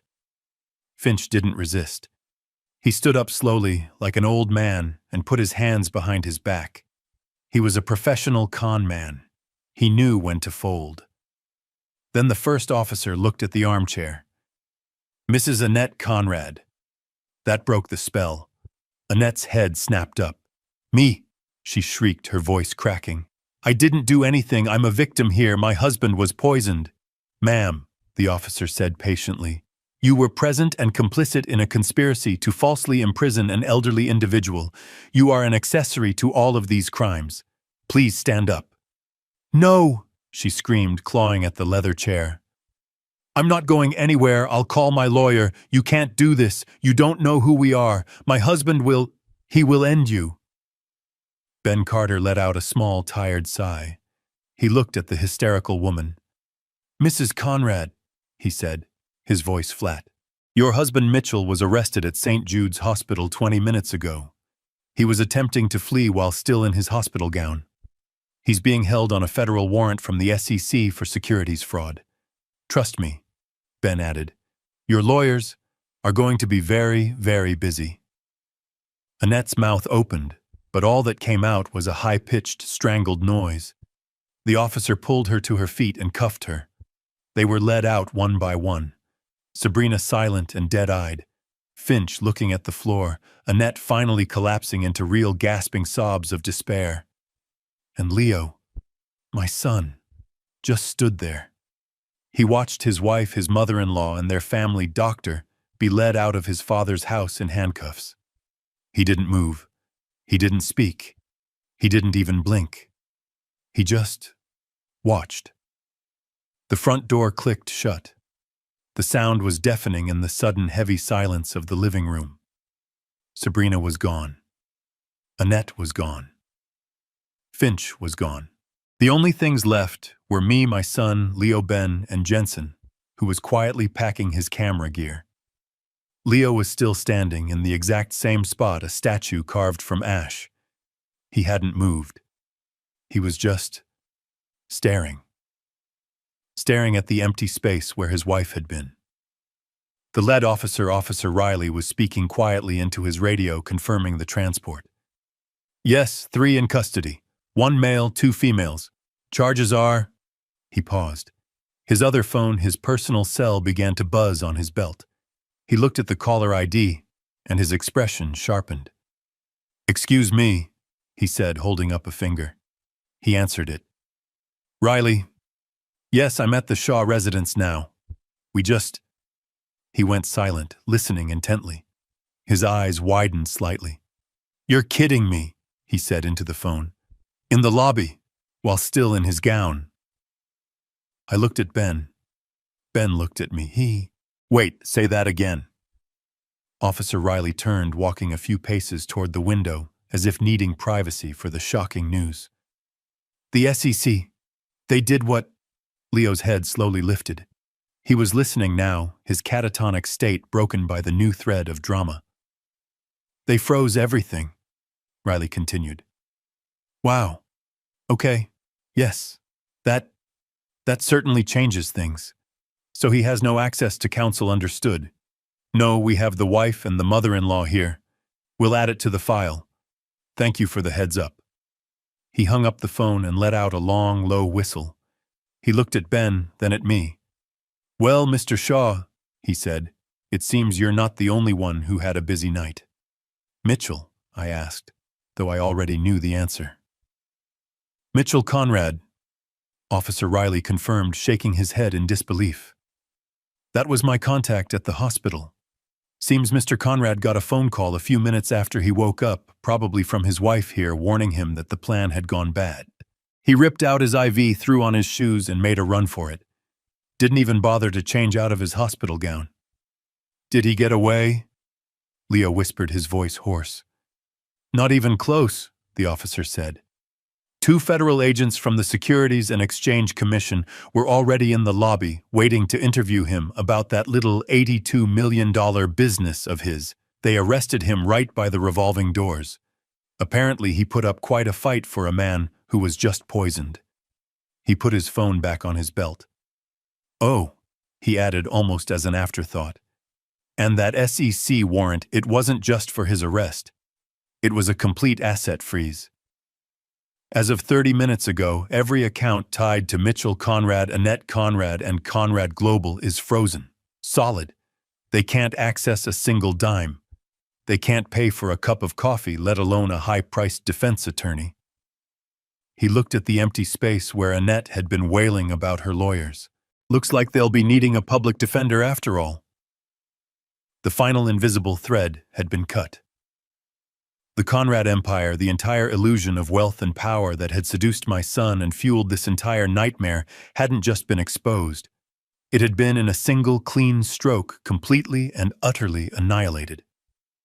The front door clicked shut. The sound of the deadbolt sliding into place was the only sound in the house. The sirens were gone, fading into the city's hum. Ben and Jensen had left. The police were gone. The circus was over. All that was left was the wreckage. Leo was still in the living room. He hadn't moved. He was sitting on the expensive Persian rug that Sabrina had picked out. He was just sitting. His knees were drawn up to his chest, his arms wrapped around them as if he was trying to hold himself together. He looked like a small, lost boy. But his face was the face of an old, broken man. He was staring at the dark television screen, the screen that had shown him the truth, the screen that was now reflecting the empty room and his own empty face. I stood in the hallway watching him for a long time, a minute, maybe 5. The antique clock on the mantelpiece, a gift from my late wife, was ticking. Tick, tock. Each sound was like a hammer blow in the suffocating silence. I looked at him, and the cold, hard anger I had felt for the last 6 months, the righteous fury that had fueled this entire night, it was gone. All that was left was this vast, hollow exhaustion. I had won. I had exposed them. I had saved my fortune. And I had completely, utterly destroyed my son. Was this what victory felt like? It felt like ash in my mouth. Dad. His voice was a dry, cracking whisper. He didn't look at me. He just spoke to the black screen. He swallowed hard, a painful clicking sound. I didn't know. There it was. The last flickering ember of denial. The plea for innocence. The desperate hope that he could still knight a victim in all this. I walked slowly into the room. The plush carpet muffled my steps. I didn't sit. I just stood over him, looking down at the top of his head. You knew Leo, I said. My voice wasn't angry.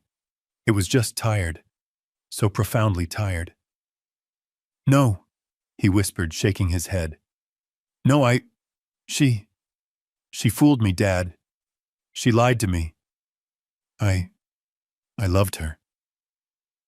You knew, I repeated, firmer this time. You didn't know about the Ponzi scheme. You didn't know about the poisoning.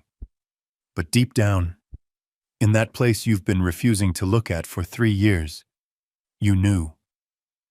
He looked up at me, then his eyes streaming with tears, his face crumpled in despair.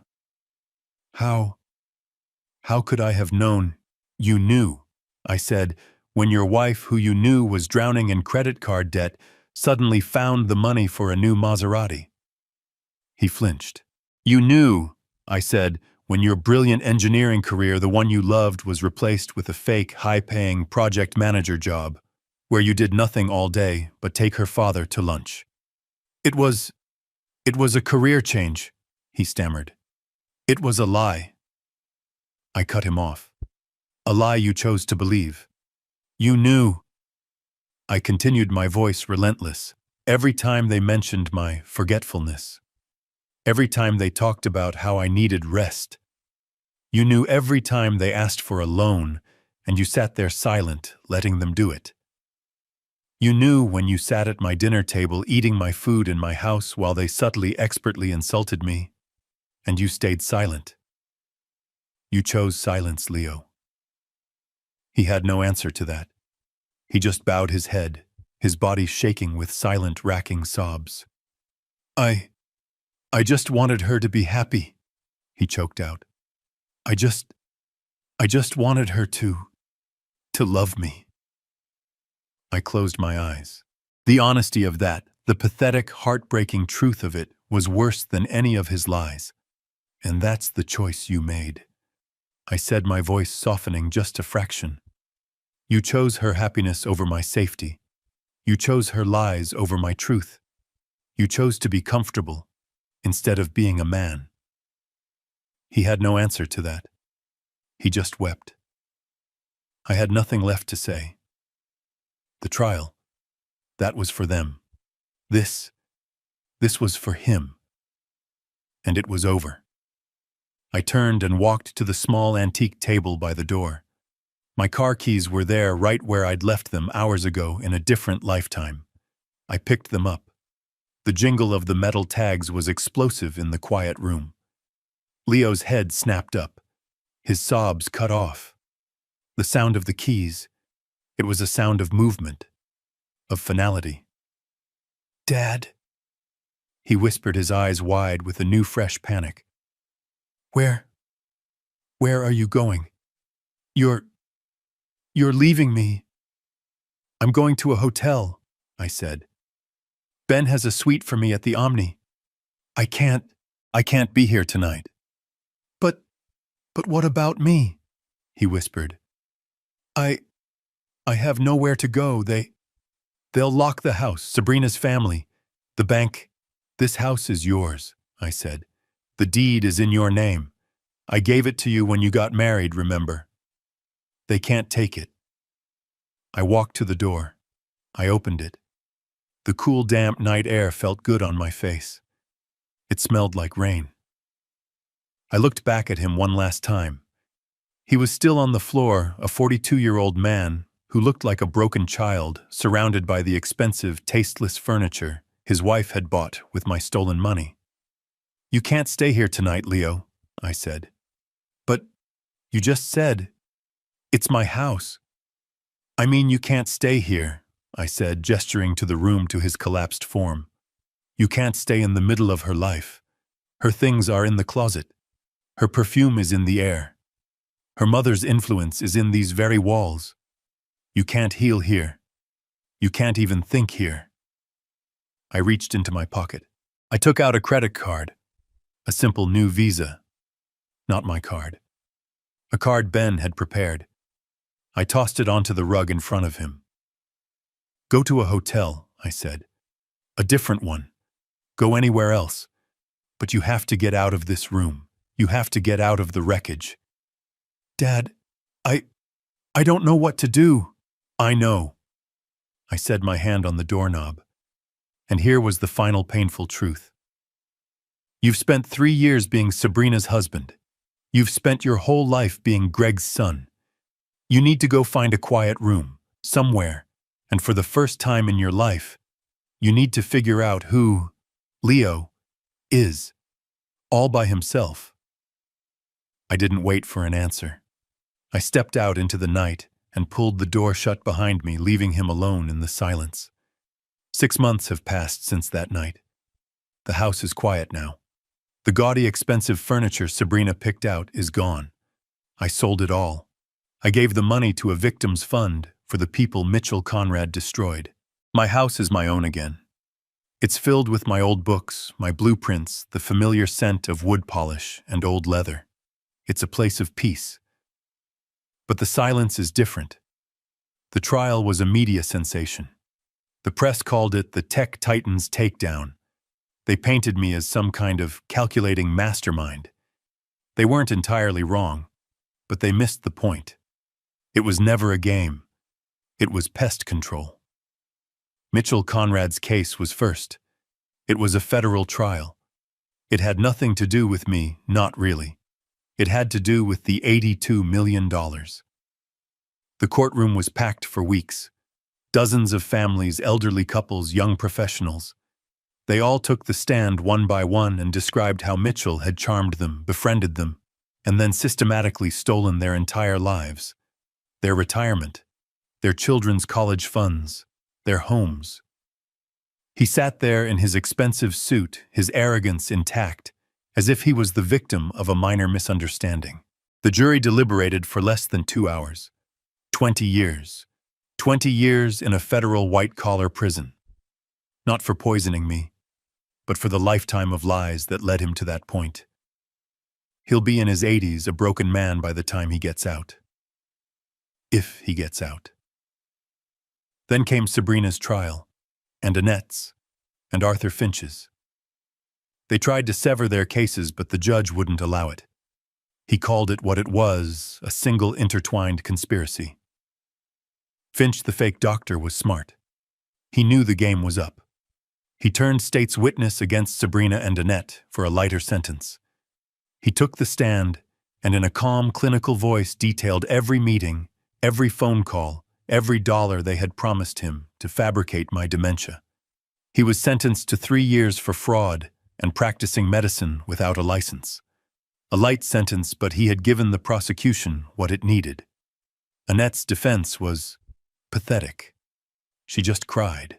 She claimed she was a terrified wife bullied by her husband, ignorant of his business, and that she only went along with the intervention because she was worried about me.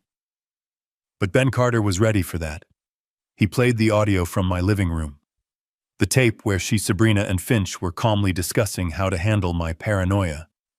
The tape where Annette herself suggested I might be a danger to others. And then Ben played the hospital security footage. It showed Annette after Mitchell was arrested trying to sneak out a side exit. It showed her screaming at the police not like a grieving victim, but like a queen whose castle was under siege. "You don't know who we are," she had shrieked. The jury hated her. They saw her for what she was, greedy, complicit, and arrogant. She got 5 years as an accessory to conspiracy. And then there was Sabrina. Her trial was the main event. Her lawyers tried everything. They tried to paint her as a victim of her father's overwhelming influence, a dutiful daughter trapped in his web. The prosecutor simply played the video from my study, the one where she laughed about divorcing Leo, the one where she called him weak and pathetic, the one where she planned her escape to the Caymans. So much for the dutiful daughter. Then her lawyers tried to paint her as a victim of my overwhelming influence. They claimed I was a cold, controlling patriarch, that I had driven her to it, that my public humiliation of her at the party was proof of my cruelty. The prosecutor simply played the party footage provided by Jensen, which clearly showed her spiking the drink, and then he played the recording of her hysterical public confession. "That was your glass, you swapped it." Finally, they tried the insanity defense. They argued that the stress of her father's crimes and her husband's indifference had caused a temporary psychotic break. Dr. Alani, the toxicologist from the hospital, was called to the stand. She was a brilliant, no-nonsense witness. She explained in excruciating clinical detail that the custom-compounded olanzapine was not the act of a panicked person. It was the act of a patient, methodical, and highly motivated predator. The jury deliberated for 45 minutes. I was in the courtroom when they read the verdict. On the count of conspiracy to commit fraud, guilty. On the count of attempted assault in the first degree, guilty. On the count of conspiracy to falsely imprison, guilty. On the count of forgery related to the work of Arthur Finch, guilty. With every guilty, she flinched as if she was being struck The judge was not kind. He called her actions a betrayal of a nature so profound it shocks the conscience of the court. He sentenced her to 15 years in a state penitentiary. 15 years, 20 years, 5 years. They are just numbers. They don't capture the real justice. The real justice was watching their faces as the verdicts were read. The realization that their web of lies, their arrogance, their belief that they were smarter, better, that they were entitled to my life's work, it all came crashing down on them. The $47 million was never the prize. It was just the bait. The real prize was this: the silence in that courtroom, the sound of handcuffs clicking, the truth. And what about Leo, my son? He was a different kind of casualty. He wasn't a victim, but he wasn't a criminal, not in the same way. The law had no charges for him. There is no jail time for being weak, for being blind, for choosing willful ignorance over the truth. His punishment was internal. After that night, after watching his entire world get led away in handcuffs, he completely collapsed. He spent 3 weeks in a private treatment facility. Ben handled the admission. The diagnosis was complex: severe depression, anxiety, and a complete psychological breakdown. When he got out, he didn't come back to the house. He couldn't. This house was a mausoleum, a monument to his wife's betrayal and his own failure. He just left. He took that one credit card I had tossed him, the one with a small limit, and he got on a bus. He went north, to Oregon. He left the expensive suits, the designer watches, the Italian shoes. He left the ghost of Leo project manager behind. He didn't call me for months. I respected that. He had nothing to say, and I had nothing to ask. He had to figure out who he was all by himself, just as I had told him. Then last week, a letter arrived. It wasn't an email. It was a real letter written on simple lined paper, in a hand I barely recognized. His engineering penmanship had always been sharp, precise. This was hesitant, messy. I opened it, my hands for the first time in a long time unsteady. It wasn't a plea for help. It wasn't an apology. It wasn't an excuse. It was just a letter. He told me he was living in a small town outside of Portland. He was renting a room above a garage.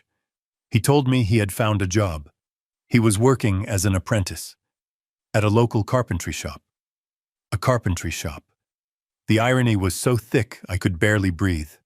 My son, the man who had abandoned his love for building bridges, was now finally building something real again. The letter was short. It didn't ask for money. It didn't ask for forgiveness. He told me about a chair. "It's a simple chair, Dad," he wrote. "An Adirondack. My boss said the joinery was acceptable. It's the first thing I've built with my own hands in 3 years. The only thing I've built. It's not perfect. It's crooked. But it's solid. And it's real." He had included a photograph, a blurry picture of a simple wooden chair sitting on a dusty workshop floor. It was the ugliest, most beautiful thing I had ever seen. I folded the letter. He hadn't asked for a response. He was just reporting in, showing his work. He was finally building something again. Maybe, just maybe, he was starting to build himself. I didn't retire. That was the biggest irony of all. I sold Shaw Tech to save it from predators, thinking I would finally go read all those books I'd bought. But sitting in that quiet, empty house, the silence was too loud. That $47 million felt heavy. It felt like the price of my son's soul. I couldn't just put it in a mutual fund and watch it grow. It had to do something. Ben Carter and I had a long lunch. I looked at him, the only man I trusted in the world. "What do we do now, Ben?" He just smiled. "I think you know, Greg. 2 months after the trials ended, we incorporated the Shaw Carter Foundation Justice for Seniors. It's a nonprofit, a legal defense fund. We are a private, heavily funded, and extremely aggressive organization that provides pro bono legal help to the elderly who are being financially abused by their own families. Ben runs the legal side. I run the operations.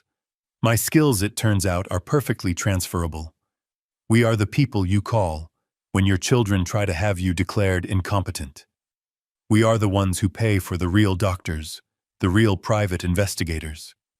We hunt down the greedy sons, the manipulative daughters, the Arthur Finches of the world. We give the victims the one thing I had that they don't, the resources to fight back. We give them a voice, and we give them teeth. I'm in a boardroom right now. It's not in a tower, just a simple office downtown. But I feel more powerful here than I ever did at Shaw Tech.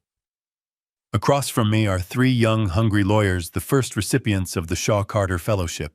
They're reviewing this case of an 80-year-old woman in Ohio whose children are trying to sell her family farm out from under her, claiming she's forgetful. They look at me, waiting for guidance for the final word. I received another letter from Leo last week. He's a foreman at the carpentry shop now. He's good at it. He's rebuilding. Maybe we both are. I fold his letter and put it in my jacket pocket next to my heart. I look at the young lawyers at the case files spread across the table at the picture of the 80-year-old woman in Ohio. My old company, Shaw Tech. It was about connecting machines. We built the networks that let computers talk to each other. It was good, clean work. I look at the new case file. I look at Ben, who smiles. But this new company, I say, my voice clear and strong. This one is about reconnecting lives. I tap the file. All right, let's get to work. This story teaches us a powerful lesson about greed and perception. It shows how desperation, like the $82 million fraud hanging over Mitchell and Sabrina, can poison the soul, turning family into a financial opportunity and loved ones into obstacles. They were so blinded by their own arrogance and their need for that $47 million that they saw Gregory as a weak old man, not as the brilliant strategist who had spent a lifetime building an empire.